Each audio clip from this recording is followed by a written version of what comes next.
ಎಲ್ಲರಿಗೂ ನಮಸ್ಕಾರ. Welcome back to our YouTube channel.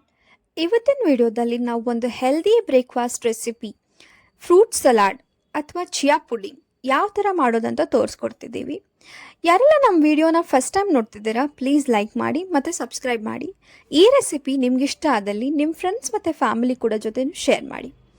Chia pudding ಅಥವಾ ಫ್ರೂಟ್ ಸಲಾಡ್ ಇದೊಂದು ಒಳ್ಳೆ ನ್ಯೂಟ್ರಿಷಿಯಸ್ ಬ್ರೇಕ್ಫಾಸ್ಟ್.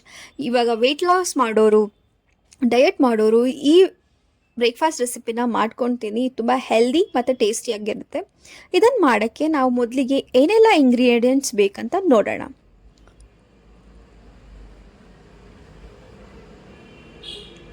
ನಾವು ಮೊದಲು 1 ಟೇಬಲ್ ಸ್ಪೂನ್ ಅಷ್ಟು ಚಿಯಾ ಸೀಡ್ಸ್ನ ಓವರ್ ನೈಟ್ ಸೋಂಕ್ ಮಾಡಿಟ್ಕೊಂಡಿದ್ದೀವಿ. ಇದ್ರ ಜೊತೆಗೆ 1 ಬೌಲ್ ಪೊಮೊಗ್ರಾನೆಟ್ಸ್ನ ಬಿಡಿಸ್ಕೊಂಡು ಇಟ್ಕೊಂಡಿದ್ದೀವಿ. ಇದ್ರ ಜೊತೆಗೆ 1 ಬೌಲ್ ಮಸ್ಕ್ ಮೆಲನ್,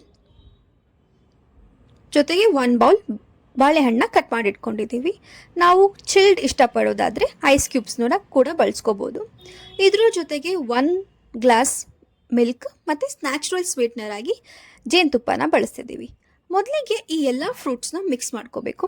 ಈ ಎಲ್ಲ ಫ್ರೂಟ್ಸಲ್ಲಿ ಎಸೆನ್ಷಿಯಲ್ ವಿಟಮಿನ್ಸ್, ಮಿನರಲ್ಸ್ ಮತ್ತು ಹೈ ಇನ್ ಫೈಬರ್ ಆಗಿರೋದ್ರಿಂದ ನಮಗೆ ಹಾರ್ಟ್ ಹೆಲ್ತ್ ಇಂಪ್ರೂವ್ ಮಾಡೋಕ್ಕೆ ತುಂಬಾ ಉಪಯೋಗ ಆಗುತ್ತೆ. ಮತ್ತು ಇದರಲ್ಲಿರೋ ಆ್ಯಂಟಿ ಆಕ್ಸಿಡೆಂಟ್ ಪ್ರಾಪರ್ಟೀಸು ನಮಗೆ ತುಂಬಾ ಇಂಪಾರ್ಟೆಂಟ್.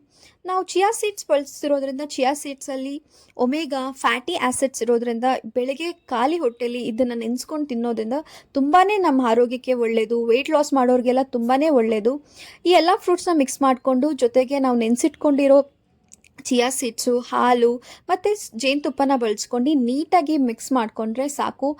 ಹೆಲ್ದಿ ಹಾಗೂ ಟೇಸ್ಟಿ ಬ್ರೇಕ್ಫಾಸ್ಟ್ ರೆಸಿಪಿ ರೆಡಿ ಆಗುತ್ತೆ. ಐಸ್ ಕ್ಯೂಬ್ಸ್ ಬೇಕಿದ್ರೂ ಆ್ಯಡ್ ಮಾಡ್ಕೋಬೋದು. It's an optional.